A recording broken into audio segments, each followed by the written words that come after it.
Hi, I'm Saris Sudhakaran. In this video, I'll show you how the late Bob Clark used two points of view to create Hitchcockian levels of horror and suspense in Black Christmas, one of the finest horror films ever made. Black Christmas is also the inspiration for Halloween and is one of the earliest slasher-type films. It has inspired countless movies and even Jurassic Park: The Lost World by Steven Spielberg. I'll tell you about that one a bit later. Slasher and horror films used to be unique: Black Christmas, Peeping Tom, the Texas Chainsaw Massacre, and of course Halloween. You have to wonder what happened to the creativity. There are spoilers ahead. I urge you to watch the film first because it shouldn't be missed.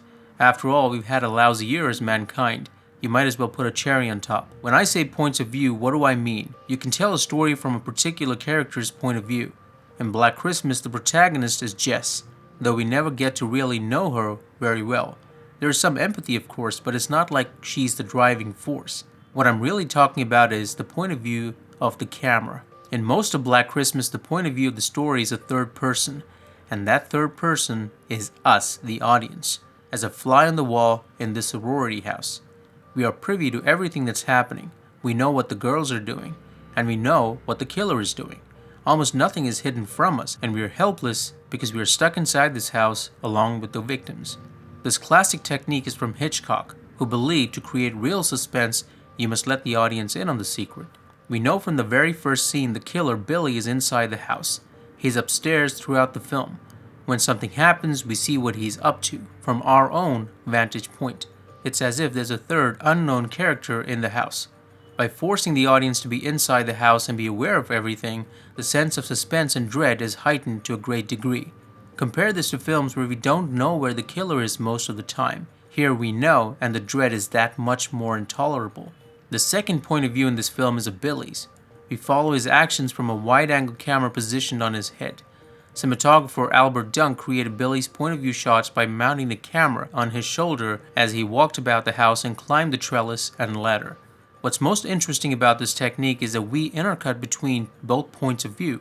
We have the killer's point of view and our point of view. The best example of this is the first scene itself, and let's see how it was achieved and what the effect is. In the very first shot, the sorority house is shown normally, from a normal camera perspective. We're outside looking in like voyeurs.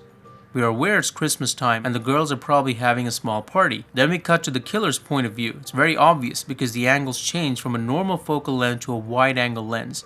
It's almost always from the vantage point of a person looking at the world, so we are clearly aware it's a person's point of view. The way the cinematographer walks in slow, steady steps heightens this understanding. Billy follows the same path we did earlier, front door, then left window. He looks up. Then we cut back to our voyeuristic point of view, but this time Billy enters the frame to make us aware this is a separate point of view, ours. We enter the house and meet Barb, who is probably the best character in Black Christmas. The person who entered earlier clearly closed the front door, and we never see Billy open the front door, so it must have been us. We entered through the front doors. Sneaky us. Billy couldn't follow us because Barb slammed it shut. Hey, who left the goddamn front door open? He finds another route. He climbs the trellis and we intercut between wide point of view and normal point of view. Both the killer and audience enter the house at the same time. We enter through the front and Billy enters through the attic window. While Barb is on the phone, we are on the stairs. Only we know at this point the killer is in the house. We know he's in the attic, so the camera's pan to the right is motivated.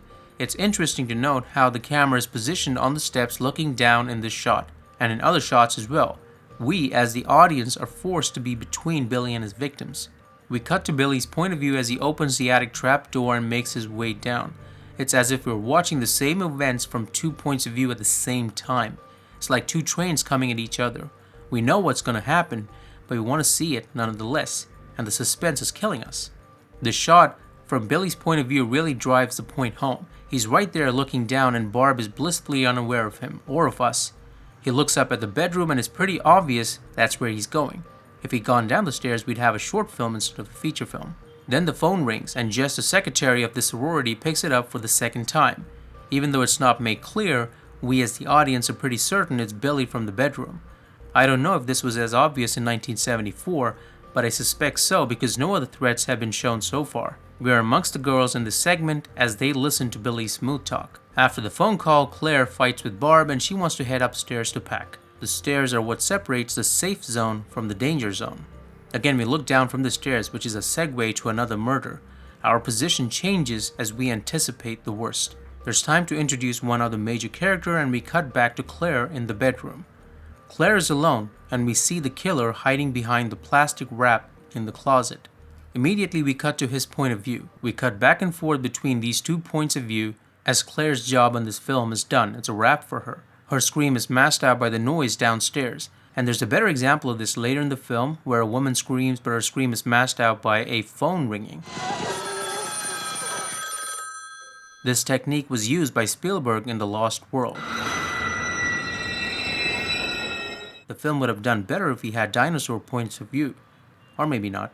The points of view in Black Christmas are intercut to keep us on our toes, so we never lose sight of the fact the killer is in the house. Not only that, he's brave enough to step downstairs in plain sight whenever he pleases. This kind of alternating points of view shots influenced Evil Dead as well, where sometimes we see the evil spirit point of view. Unfortunately, a lot of the other shots were also very wide shots, so the intercuts don't make as much of an impact as they do in Black Christmas. This entire opening sequence is more than 10 minutes long and we didn't feel a single minute of it. As the killer carries Claire's body up the attic, we take a slow pan around and end up at the attic trap door. Director Bob Clark finds very elegant ways to cut between the tough transitions, and we are never aware of the seams. The jokes and red herrings are great too. Peter, the boyfriend, is the prime suspect all along. In the very first shot, we see the name of the sorority house. It's Pi Kappa Sigma, which could also mean Peter Smythe, his full name. We don't know if he's got a middle name or maybe I missed it somewhere. Let me know if you find it. If you like this video, please hit like and don't forget to subscribe and hit the bell you'll see on the right. After you hit the bell, search for Black Christmas 1974, not for sorority girls. Don't get the wrong point of view.